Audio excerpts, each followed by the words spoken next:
Right, welcome to the FFS Podcast, and this week with myself and Fraser, we've got Rhys Harries from West Coast Tri Club, and also from the Rhys Harries Fitness Coaching, and other things as well. So, how are you, Rhys? Yeah, very good, thank you. Yeah, I can hear you all right. That's good. Rhys, starting where we start with, seem to be starting with every podcast and interview we do at the moment. How are you adapting in these times, both as an athlete and a coach? Because obviously you've got clients to keep addressing as well. Yeah, work's been a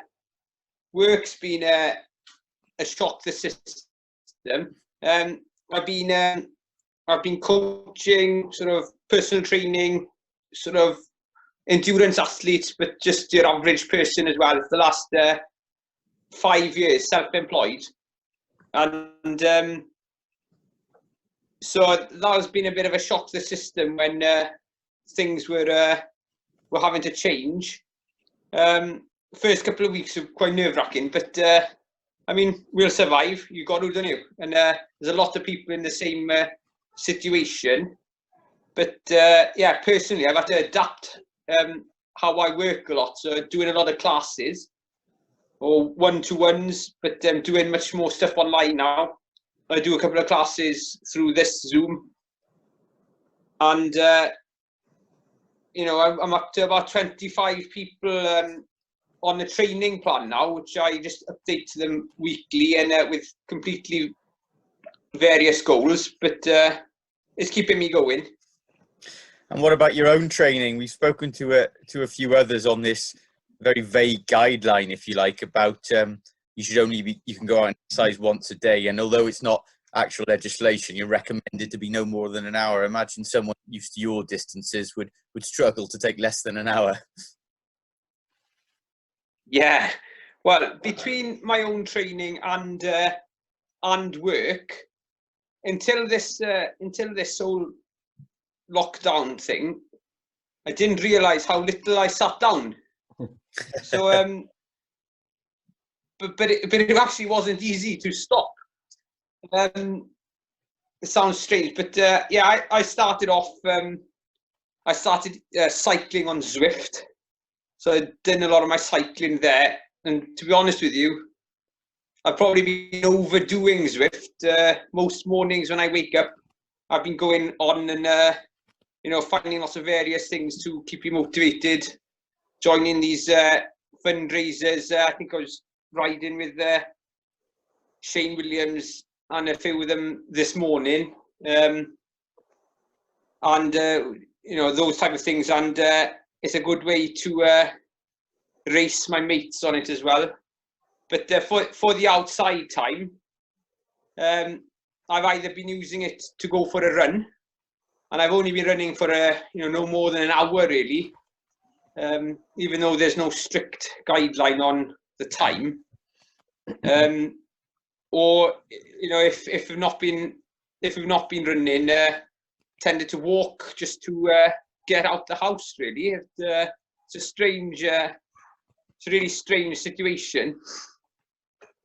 It is. I was going to ask you that about Zwift.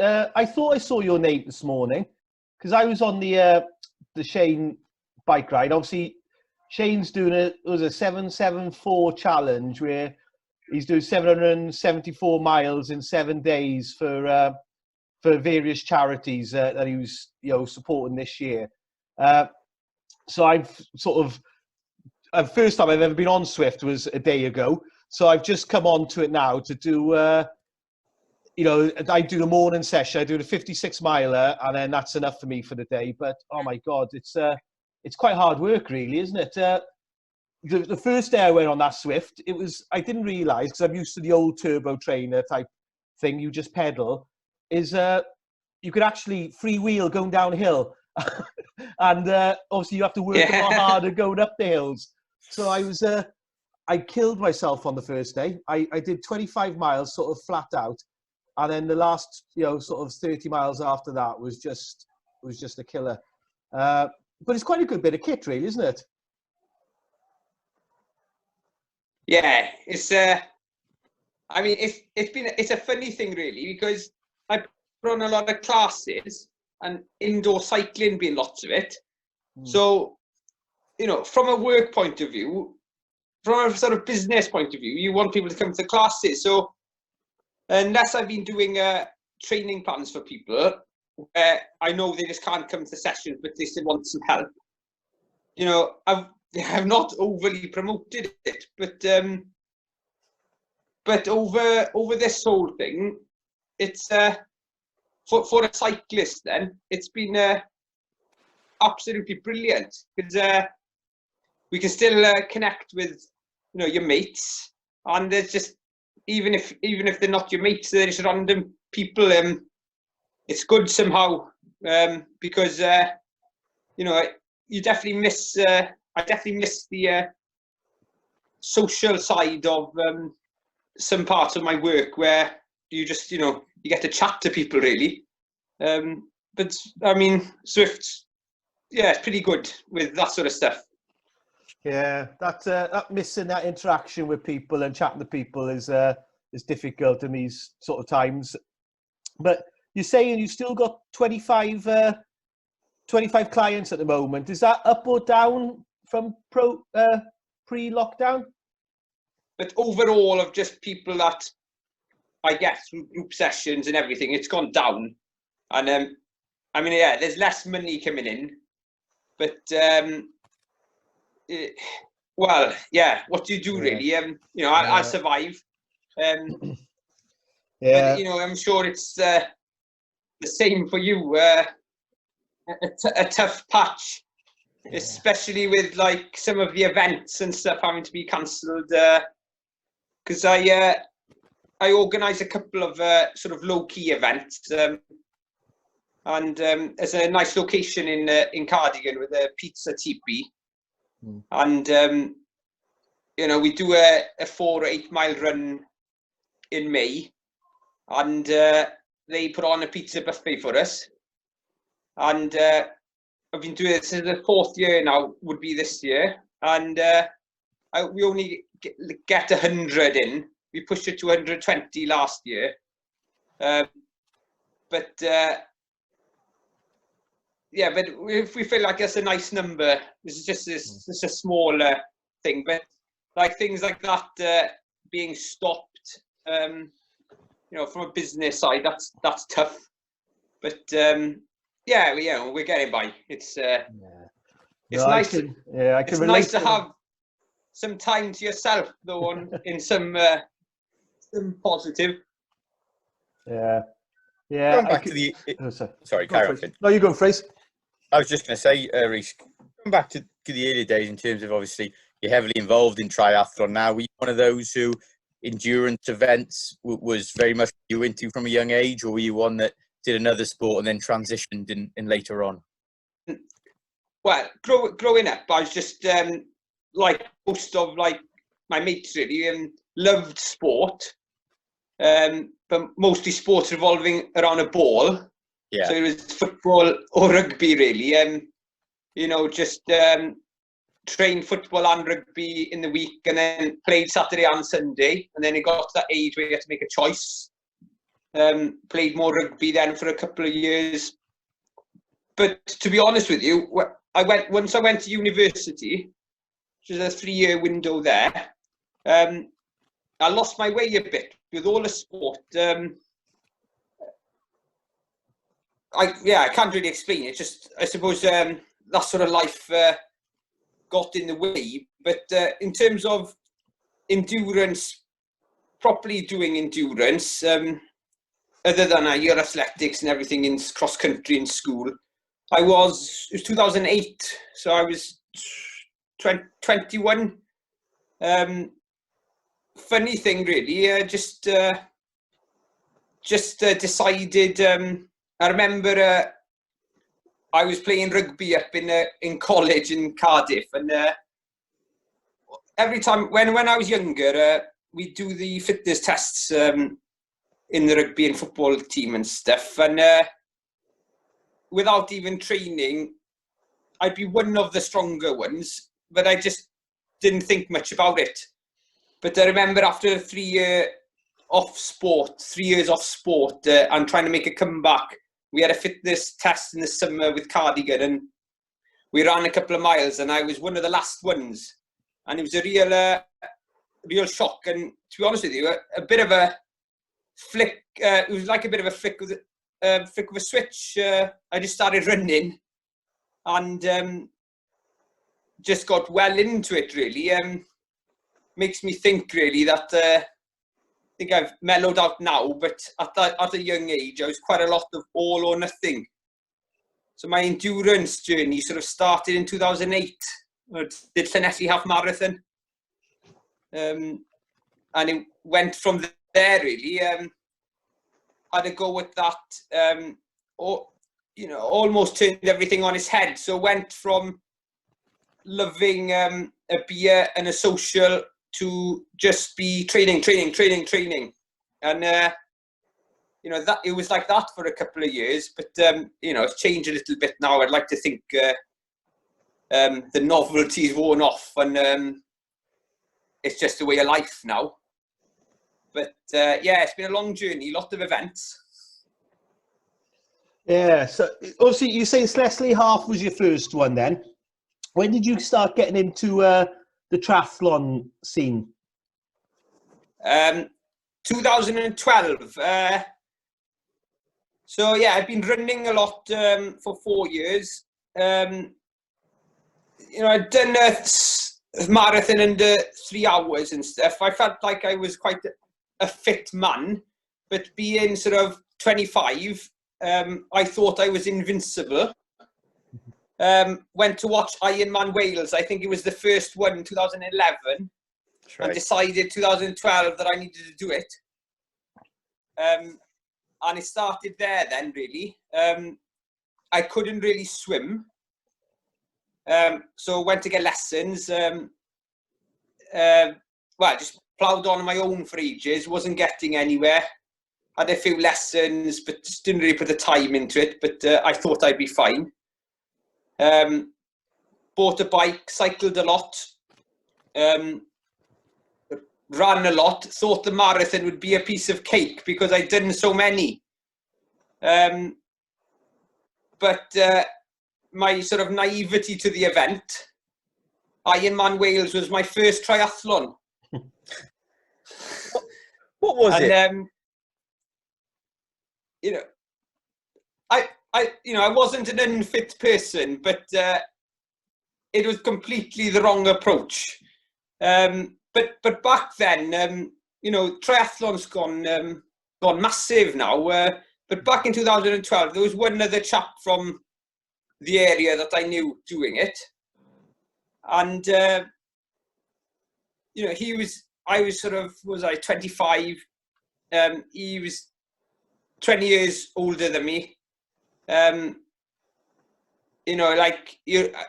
It's funny at that age, sometimes I wasn't even willing to learn from these people who'd had more experience, which is completely different to now. So I went into it head on, finished it, but I remember the chap, Irwin from Cardigan, seeing me at the end, and he said, I saw you on one lap and you were in a very dark place. And, to be honest with you, I was lucky to finish it. I think it took 13 and a half hours, which isn't too bad, I know, in the bigger picture, but I just remember the way I felt, and I've never experienced a day like it. What was it about watching it, Rhys? Because I hear so many stories like yours, people who had no intention of doing it, weren't necessarily strong swimmers or cyclists or even runners, and yet simply watched the event and immediately threw themselves into doing it 12 months later. What was it that captivates you and so many others so much about watching it?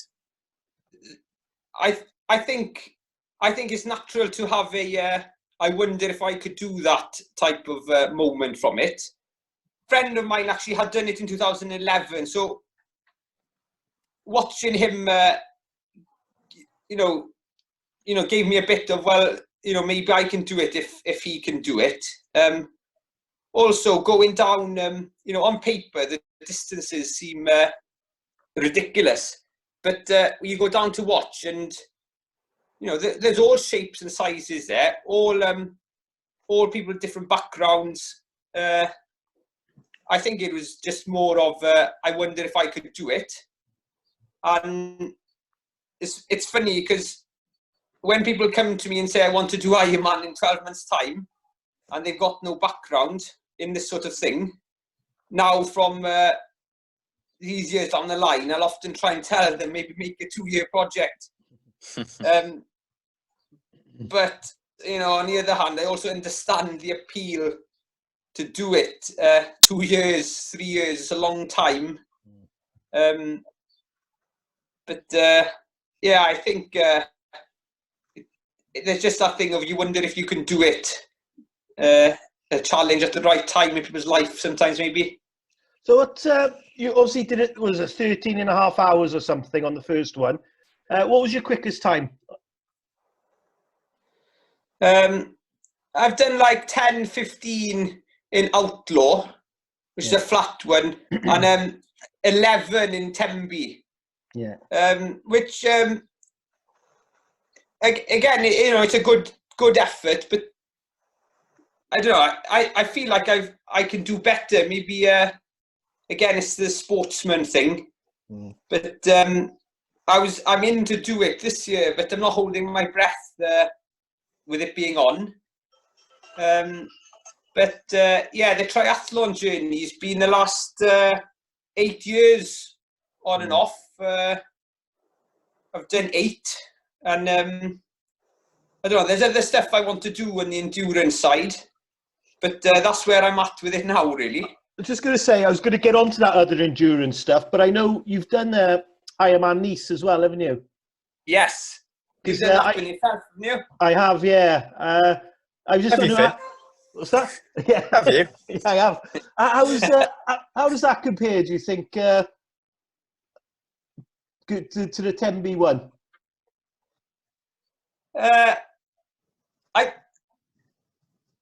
If you look at like the elevation on the bike and everything, it's not that much different. The heat was a massive factor out there. But I think for some reason, if you're local, sort of Pembrokeshire, Ceredigion, even South Wales, there's something about Tembe that makes it even harder, because I think sometimes we're guilty of putting a lot of pressure on ourselves. One, because people are going to be down there watching us. Another reason is so many people a lot of people we know have done it. I know for me, like, I don't feel like I've all the races I've done. I feel like I've never really nailed Ironman Wales, and I think I find it hard because harder than Nice, harder than some of the ones, just because of maybe the pressure we put on ourselves. Yeah. I remember the heat in Nice being absolutely solid, mind. Yeah, I think a couple of days before I was walking down the promenade there having an ice cream, and I had to go inside because I was thinking it's too hot to be outside, and then you're thinking, Christ, I've got to run in this time of day, and but yes, Nice is a lovely place, mine. But you mentioned the Outlaw as well. I've done the Outlaw half, and that is such a flat course, isn't it? That's on the bike. I think the elevation on the half was something like, I don't know, 600 feet or something. It was just that was a dream. That was. I mean, absolute dream. I couldn't believe how quick it was. We were sort of guessing it beforehand, and it was just much quicker, especially the bike. Funny with the Outlaw, we went to do that as part of a stag do, and I remember that, Tom from Porthgain, Tom Jones, Tom Jones, he I think he's just looking for an excuse not to have a weekend on the beer, so we went to do a flipping Ironman. And yeah, that was brilliant. But all of us there, I mean, we couldn't believe how flat it was, especially living this area. Yeah. It's interesting you both talking there and what you've just said about Tenby, Rhys. And Finn, maybe this is something you can come in onto as well, having run in Nice. Because you hear so many people in Tenby who almost say the opposite to what you have, who say the crowd noise and the atmosphere and having so much encouragement there spurs them on. And it is the atmosphere for them that makes it and makes them want to do it. But you're saying it's had the opposite effect, is it almost? And when you're in these events, and like you were, Finn and Rhys and so many others, and you're in a place like Nice where you've practically got no support, apart from maybe the odd family member or friend who you've brought out, is that mentally harder because you're so isolated? You haven't got people encouraging you and dragging you on. First to Rhys, and then Finn, I'll be interested in your take after then. Yeah, definitely. You're right there. The thing I found with, since I've been working with lots of people as well, and lots of people who want to do this sort of thing, everyone's character is so much different. So Tenby is the best one because of the support, which means in that side, it's easier. I mean, I find it hard because of, just to just be a personal thing. For some reason, I would put a lot of pressure on myself for that event. Whereas in Nice, I'm out on my own. Just maybe, my parents or my partner out with me. And, you don't even have to tell a soul you're doing it if you want. So in that respect, then you're just sort of out there enjoying the day. Really what we should be doing in Tenby as well. Which I'd like to think, people like myself and other people, I've got better at it. But yeah, when the going gets tough in an event where there's no one there, that point is then harder, I think. So yeah, it's a funny one. Lots of different characters, lots of unique characters doing these events, and different stories, I suppose. And what about you, Finn? Because I know you've tried Tenby, and obviously injury halted you when you tried that one. But in terms of what we've just spoken about, the atmosphere and the encouragement, or maybe lack of encouragement when you were in Nice, how did you find the contrast? Well, the things with Nice is I went out there with 6 lads that I was in university with, and they all finished well before me. So I had their support and their partner's support, but also my family was there as well. And the boys on the run, because in Nice, you run up and down the promenade, the boys were running with me, so, you'd really good support there. But what Rhys was saying there, when the going gets tough, I've done, like we'll say, the Outlaw and a few other events down in Weymouth and things, Swansea and places like that. And you always had friends or family there. But I went up to North Wales, to Bala. You were up there, Rhys, actually, you and Tom. Yeah. Yeah, and did the half Ironman there. 2014, Finton. Yeah, that's right. 2014, I went up there and did that. And as the first event I went to by myself. And I had bad back on the bike, and I got into the transition. I didn't even have my Garmin with me, so it was on my phone, your Strava or whatever it was. And the marshal came over and she sort of said to me, "Oh, you're quite officious, and get off that. You're going to be disqualified." And I was having a right go at me, and I just thought, I can't be arsed with this. And my back was hurting me. I knew I had that run. It's quite a tough run there in Bala as well. And I knew, I pulled out. I pulled out. I was injured, but I also pulled out knowing that, or I was thinking after, had friends and family been there, had my kids been there and stuff like that, I would have went on that run and I would have got through it, So I think when you are there by yourself sometimes and your mind is in a different place, not having that support around you definitely, prohibits you. And then, but I could also see something like having loads of people like in Tenby performing in front of your home crowd, where, especially if, like with you, Rhys, you've got a big, like the West Coast Try and you've got no lot of people there. Sometimes I suppose you might feel almost like you're racing against yourselves.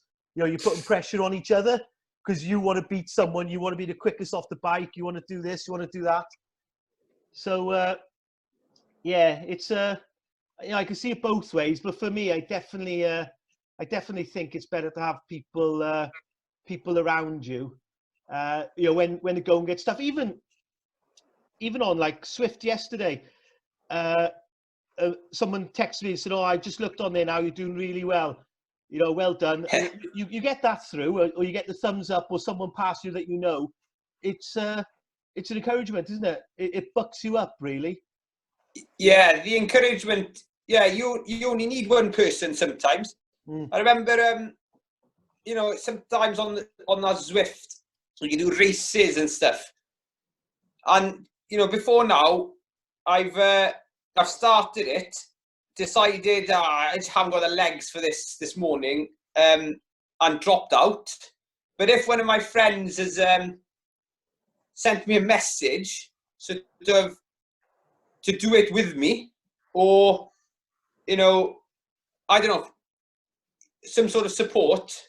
Funny, you just, even though you're feeling like that, you get through it. So yeah, you're right about the support. It's definitely more of a plus than a sort of any negative. Yeah, that's for sure. Funny you say about the supports like that, because I remember in 3-4 years ago, me and a friend of mine, John, we must have done 30 races between swim, bike, run and triathlon in the year. And we were completely burnt out. But because we decided to do this thing to see between us who could win the most races, against each other in the year, that extra bit of support, got us through a whole year. 30 races. You're only looking at races March to September, October. We're almost every weekend finding a 5k, 10k. Oh, there's a swim here. There's a sportif, which would turn into a big race, or a triathlon. So yeah, support definitely a big help. I think that's what it can make you do. I think that's one of the great impacts of Strava now as well, isn't it? Because you're out there, you're running, all of a sudden your friends are seeing what time you're doing, your fellow competitors are seeing what times you're going. If you're leading up into an event, and you're going to be up there, and the other people are going to be up there, they can monitor each other. And there's always an added, I find it now, I've only started using it recently, there is an added motivation, and even this morning, I was doing a 10k this morning, and I realized that I was only actually markedly slower on the same route I did last week. I didn't know why, but I was. I did really push it in the last couple hundred meters on the basis.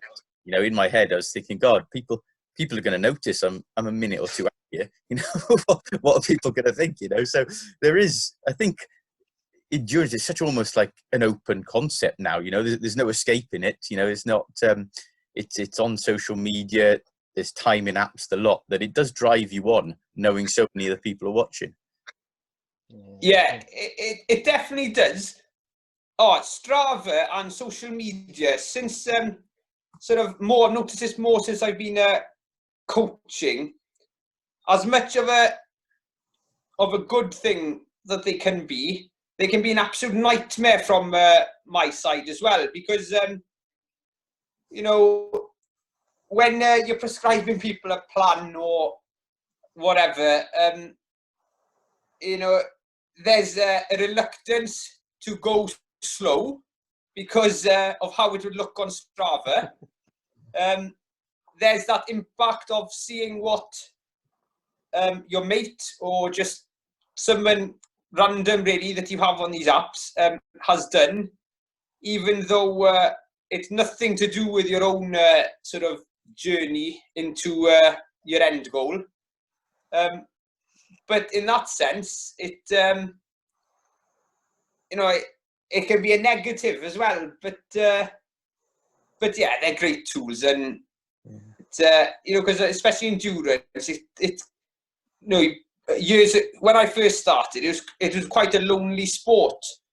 You just did all your training on your own, really, and so these apps and stuff, a good way. If nothing else, it's almost bringing that team aspect into an individual sport, which you know, I know lots of people I work with come from your team sport background, and your Strava and stuff, you know, got its place there. It's a nice push. Yeah. I mean, you go back, obviously you say in 2012 you'd have done the first Ironman, and anything you'd done before that. I mean, even back in 2012, Facebook and Strava weren't big things at all.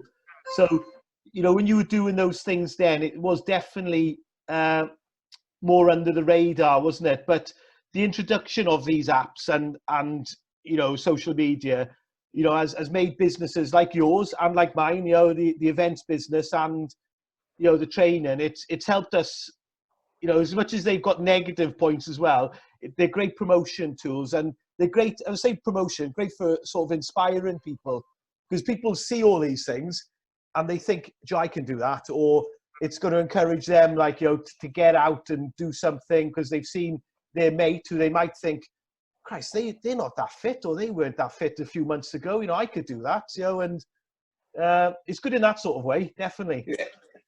From a work side, yeah, Strava is absolutely brilliant. I pretty much upload everything to it.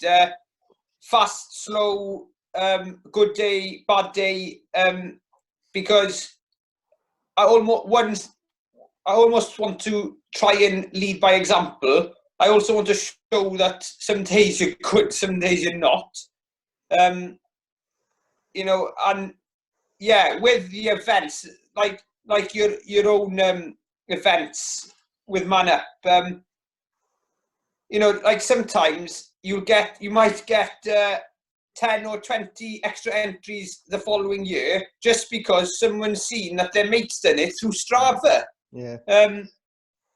Yeah, so definitely. From a work point of view, they're definitely, you know, it's a good thing.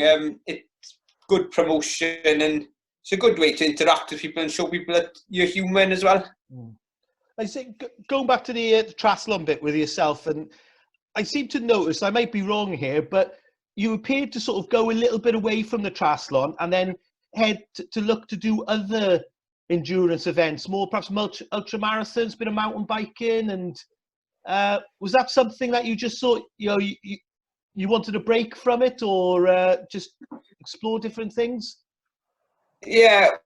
Well, to be honest with you, since I've been coaching full time, and because of the whole triathlon background, I've had a lot of clients wanting to do triathlon, Ironmans in particular. Like, I'm not in any position to complain. My hobby is kind of my job in some respects. But, you know, it definitely took the novelty away, because I'd be working, training, and then training myself, the exact same sort of thing on top of it. It almost felt like you were just working 24/7. And I remember I kept going to the triathlon for the first year of coaching, sort of just specifically triathlon. And then I found a couple of other stuff. I picked up a mountain bike, and it was just something that I was having to learn again. Not something, and it was almost, even though it's the same, it's not the same as well. I did, me and a couple of mates, we went to the Isle of Arran in Scotland, done a double marathon. You know, again, you know, it's sort of the same, but it sort of isn't. And I think it gave me a bit of a spring back in my step. And I think I had 3 years off doing an Ironman. I done some triathlon, but yeah, like, I really got into the mountain biking, and done well in a couple of races really as well. So yeah, I started racing on the mountain bike as well. But I think that side's just in me. But it's nice to have something new and something that you know, there's no pressure on. You know, in regards to the mountain biking, when we talk about Strava and people looking at what you're doing, I quite like mountain biking and that sort of thing, because when you're out on your road bike, you are conscious of what your average is, and it's very easy to compare averages on a road bike. But on a mountain bike, you can't compare it, can you? Because it depends on what sort of terrain you're on. So, it's just a totally different, even though you might have a log, you record a ride or something, there is no comparison to say, oh, I was out my mountain bike and I did that 2 miles per hour quicker. But it's just, it's totally unique, isn't it, to whatever session it is. Yeah, and fundamentally that's what I love about it.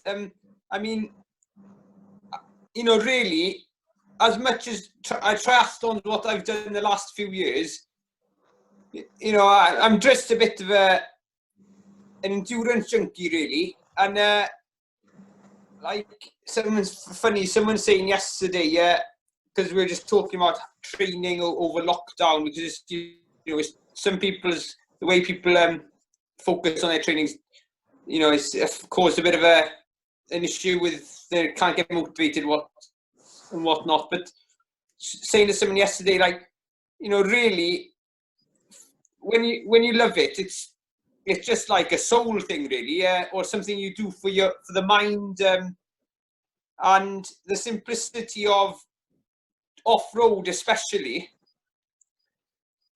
I love it. I spend all the time in work, stats, average speed, watts, heart rate.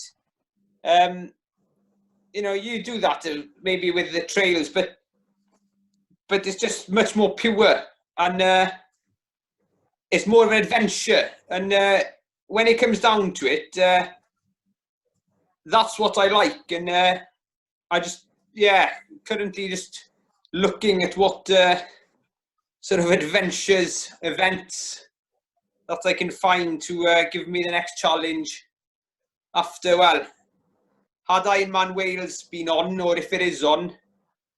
I'm in two minds about if to give the Ironman a bit of a chuck in the back the bag for a year or two, just to find a couple of different challenges. But we'll see how we get on with it.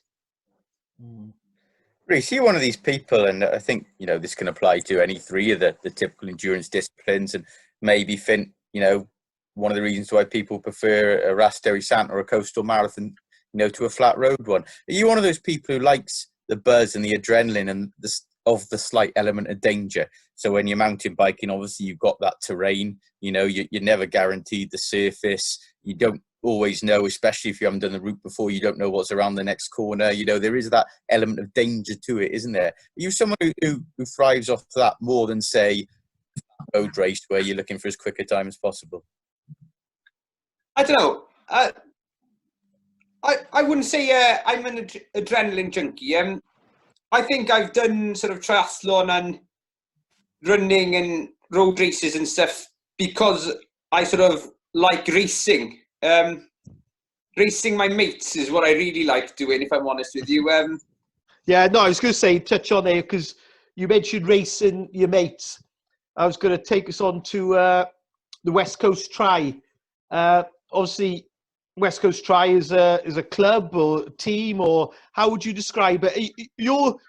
And I was going to ask you this as well. Who actually set that up, and where did it initiate from? Because I know when you guys started up, I used to have messages. I was never sure if it was you, Scott Patrick, or Tom Jones I was speaking to via a faceless message, but they've done really, it's a really well publicized club. They've done some really good stuff. So, where did that all come from? Yeah, like you said, it was me, Tom, and Scott really who got the initial idea with it. I remember we used to say, we don't care if it's just because I remember Tom saying we should get some kit. And I remember when we used to say, it doesn't matter if it's just the three of us in the kit, at least be able to spot each other when we're racing each other. But there was nothing really at the time. This must have been 5 years ago. The three of us pushed it on. There was nothing much going on our side. So it just sort of took off. I remember one year we went to do the half Ironman in the Cotswolds, and there was about 40 of us I think almost everyone in the kit. We didn't even know some people. They just wanted to buy the kit. Yeah, some people were buying the kit so that they could wear it in Ironman Wales because there was so much West Coast Tri kit that they would give them extra bit of support. So it really grew. It really grew. Scott took a bit of a back step on the Ironman sort of training last couple of years, sort of life getting in the way. And Tom got a new job. My work as well found me sort of almost creating an endurance team from work, which meant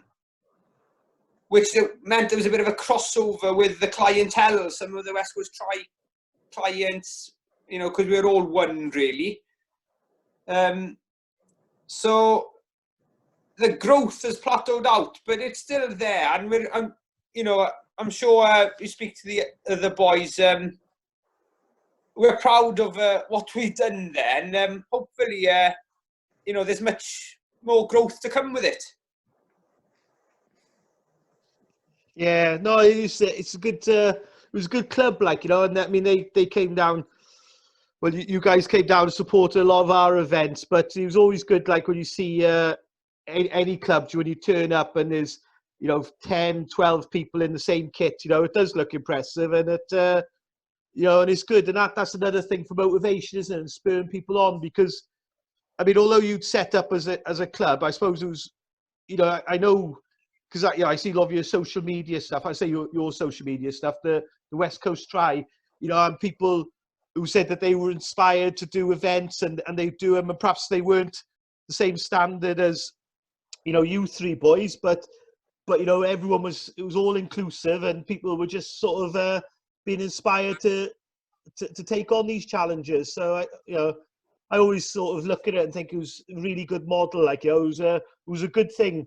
Yeah, that's really what we said with it at the start, because we didn't want this elitist sort of, I don't know if that's the right word, but we didn't want this sort of elitist circle to it where, unless you were of a certain ability, there was no welcome for you. So we tried never to do that with it, and Scott was brilliant, to be fair, putting most of the work in to the Facebook side, and that, I think, inspired a lot of people to come and sort of join in, really. And because officially it was never a triathlon club, it was just a group of mates. We didn't because of the commitments, we never really set up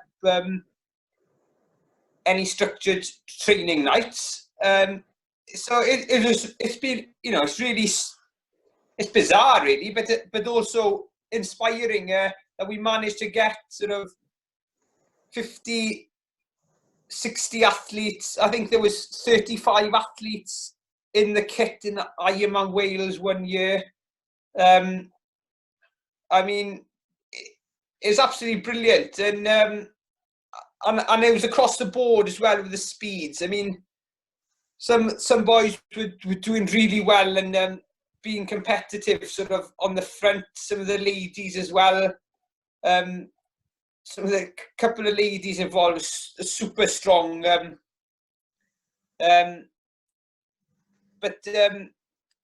But we also had, I think, we've had people miss cut-offs in it as well. and not finishing it. So I think that's been, to me, one of the successes from it. It just people feel a part of something without without having to be of the certain caliber of athlete, say. Yeah. Was Tom Jones in school with you? Was he, Fraser? Tom Jones was in primary school with me. Fishguard, I went to school there. He's actually an immensely all-round talented sportsman in terms of team sports. Good rugby player, good footballer, and good cricket player too. And it's quite interesting because endurance never really came into it for him. In fact, it was probably one of the few sporting events that he didn't dominate with things like long distance, cross country, and even having started off good over 100, 200 meters, he regressed in that a bit. He was a very good footballer and he had ankle problems, which arguably held him back going a long way. And it was only later on toward the end of his football career, he was still at Goodwick United then. And we're probably going back, I think, 7 years he was still playing football. And he took a break then to concentrate on endurance events and never looked back and is in them full swing now. So, yeah, it was, it's interesting with Tom because, he was one of those who really stood out as a youngster. And yet if you were going to say he was doing something to a serious level, doing sport to a serious level in 10, 15 years' time, triathlon wouldn't have been the event you would have picked, But I see, I'm sure Rhys will confirm, he's still going pretty strong, isn't he, Rhys? He's a good athlete. And the boys coming from the team sports, maybe naturally or genetically, they're not endurance athletes of the highest caliber. But sometimes when they've come from team sports, everyone's different, but sometimes mentally, they're as tough as anyone. Especially some of the rugby players, for example. I'm always finding I'm almost having to hold them back more than push them forward because, it's just smash all the time.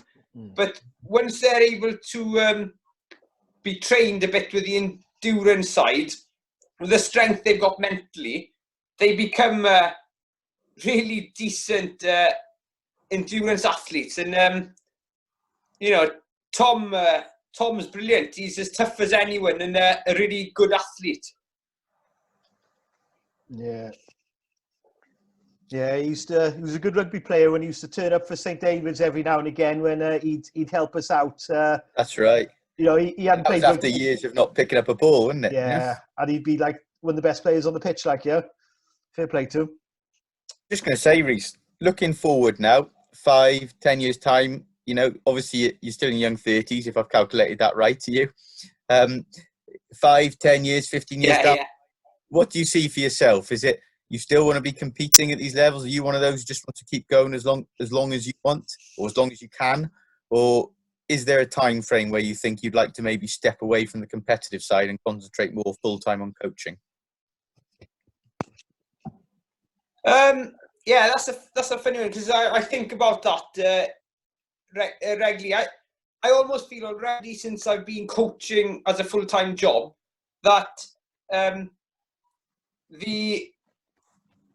how can I explain? I don't feel like I'm training myself for the same reasons as I used to. I remember in 2016, it was just as I started work, I went to do the whole age group triathlon thing.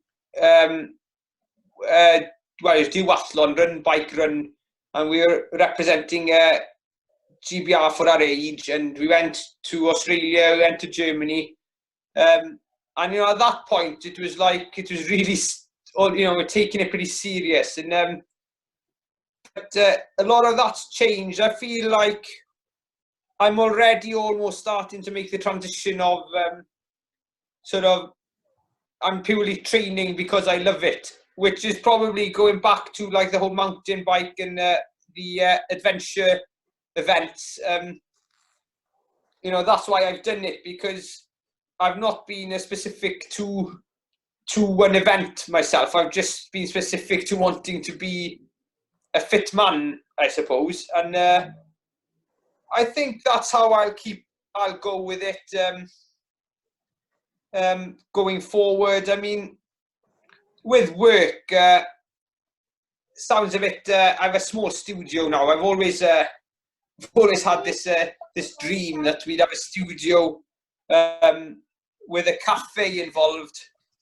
Well, lucky really, one of my friends and clients who's a chef, we started a small nutrition company called What's Nutrition, basically doing some energy dense flapjacks. And I think 10 years down the line, there's a dream to have some sort of cafe / studio with a coaching, working together, trying to promote that, and just be sort of setting myself personal challenges, whether it be to do really well or complete something for the first time. Because if I'm totally honest with you, the event you've got of running the coastal path appeals to me massively, but I've not had the bottle to commit to it. Following Owen last year, I knew Owen a little bit, so seeing him manage to do it, gives you some belief, but also, you can't underestimate how good an athlete he is. And but maybe one day something like that will be my calling. Yeah. And the Team GB experience, is that the career high for you? At the time, I thought it was, but I'm not sure. There's been a lot. I suppose in some respects, yes. But as I've got older, I've learned that there are a lot of loopholes to find your way, earn your way a place in those races. If you've got a bit of cash, relatively fit, open to what distances you do, what events, there are ways into that. And as much as the level is super high,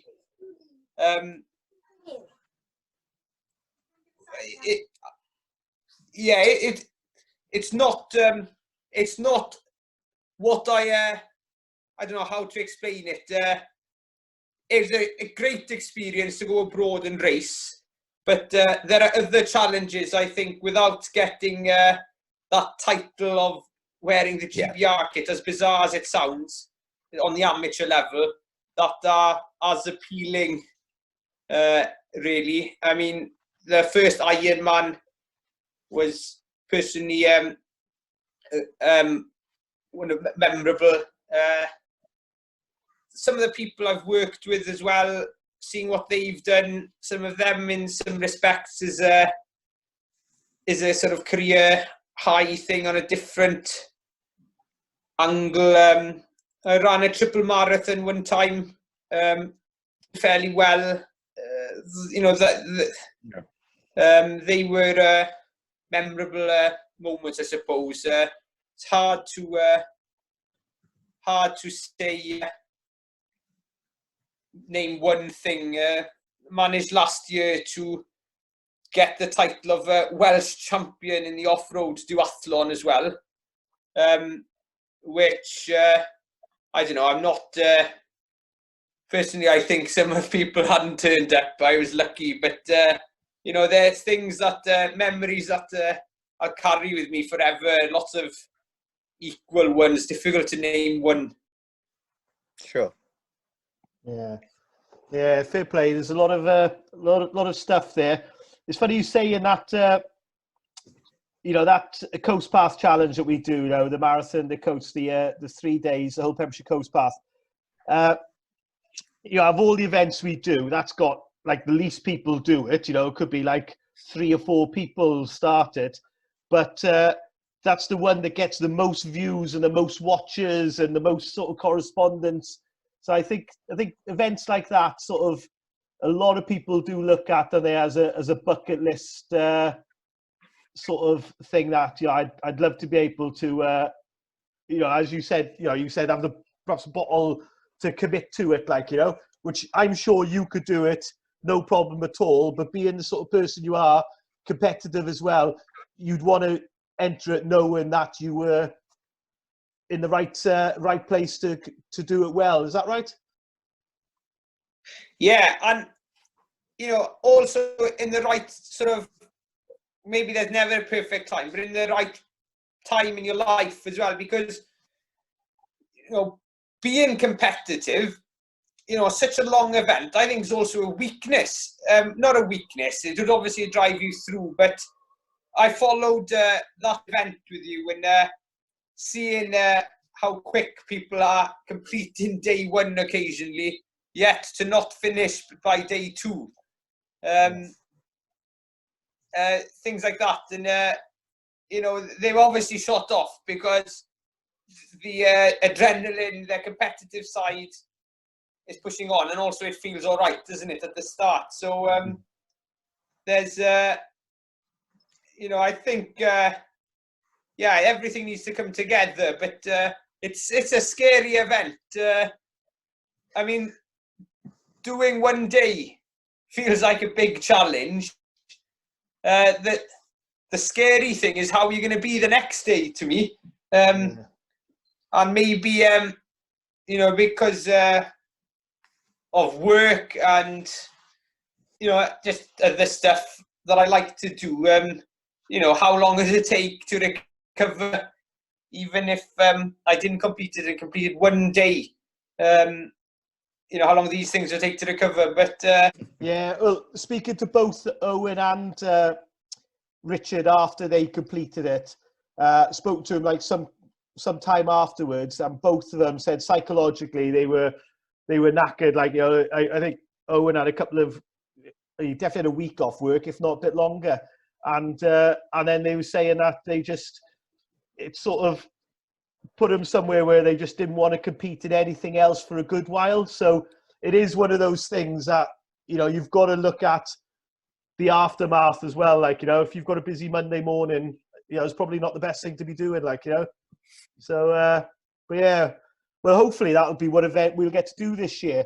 But you've been running a few events as well. You touched on it earlier. Was it you who does the bike ride up in Cardigan? yes, Sportif. That actually, yeah, you actually got that in this year, didn't you? Before the lockdown. yeah, that was I was so lucky with that event this year. I think I had a run of really bad weather, the storm, or I can't remember what it was, and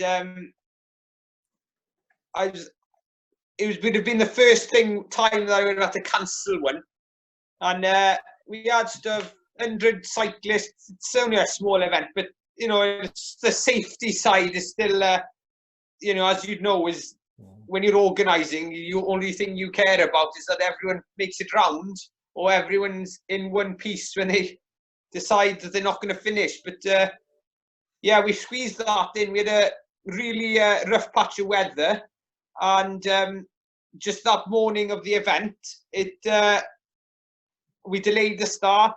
I told them we might have to cut going over the Presendi's out, and then for somehow the sky just opened, bright sunshine, and it stayed perfect for about 5 hours, and then it was like a storm came back again.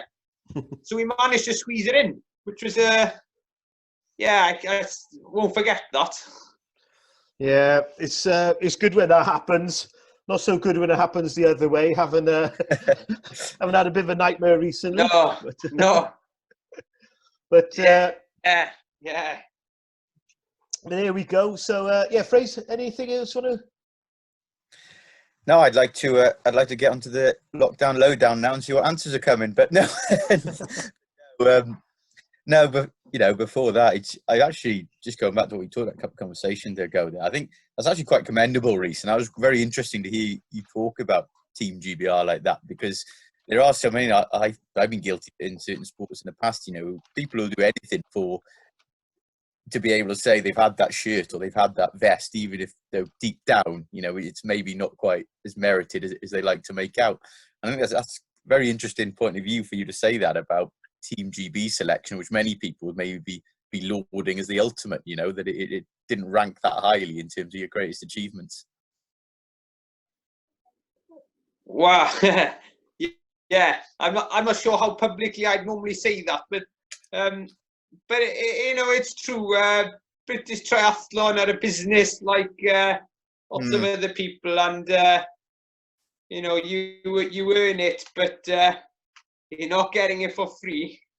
You know, so but no, it's great. It's a great experience. Sure. But yeah, there's definitely other stuff equally.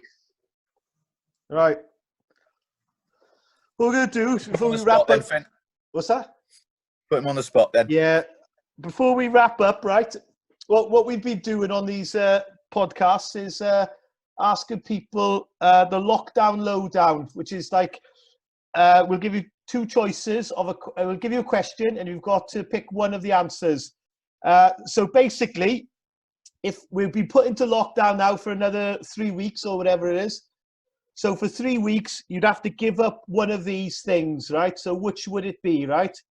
So I'll start with the easy one. So it's not for life now, just for 3 weeks. Social media or TV? Oh, social media. All right. So cycling or running?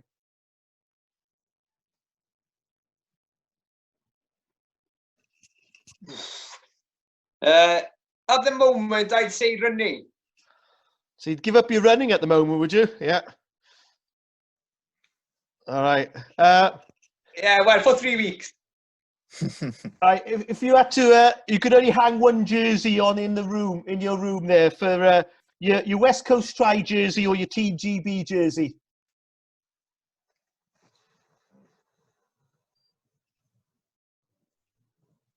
Oh, probably the West Coast Tri jersey, if I'm honest with you. And then when you came out of it, it would be to compete in Ironman or the Coast Path Challenge. Which one would you take up?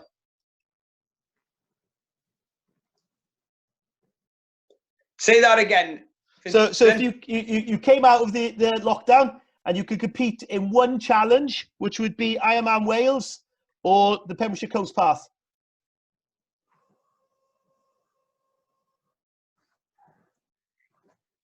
Well, I think because of how the year's been played out, I had my eyes set on Temby and I've been putting so much time into cycling that I would say Ironman Wales this time.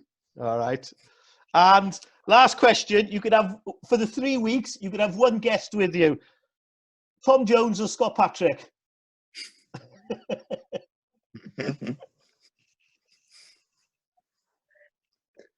Tom Jones, without doubt. There we go.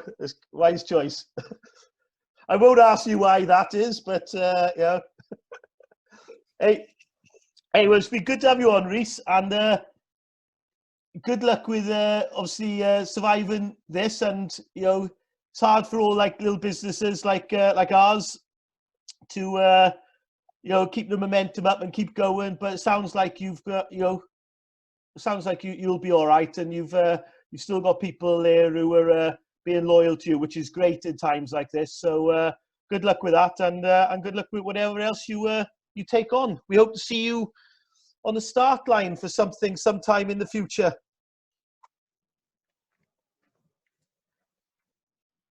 Yeah, definitely, Fintan and Fraser.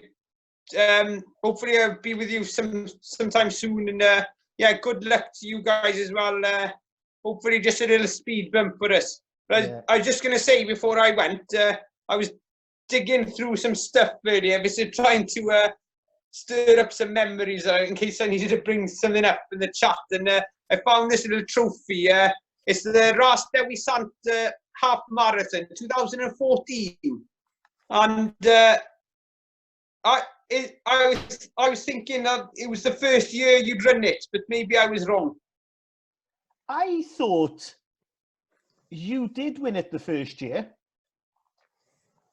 the half, but I thought we ran it in 2013. Yeah, the half, the baby event.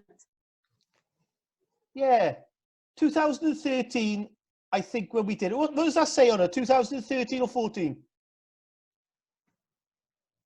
Oh, 2014. So you must have done 1 year before that then. Oh, yeah. I tell you who won it the first year. Matthew Richards.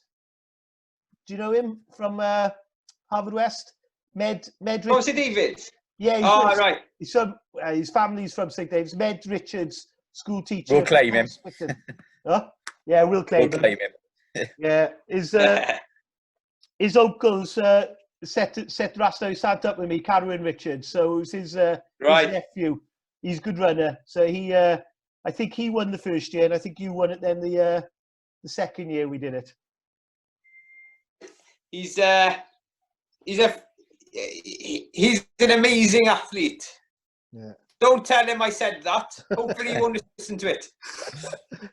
Yeah, hopefully not. Hey, we might try and get him on here actually. So if he's not too busy, I know he's a doctor as well, but he might say the same about you, or maybe not. Yeah. I'm sure he will. All right. There we go. All right. So Good. Hey, catch you later. Cheers, man. All right. Cheers, Fraser. Thank you for your time, Thanks, Rhys. Good luck, mate. Hey, Thank you. Cheers, mate. Thank you, guys.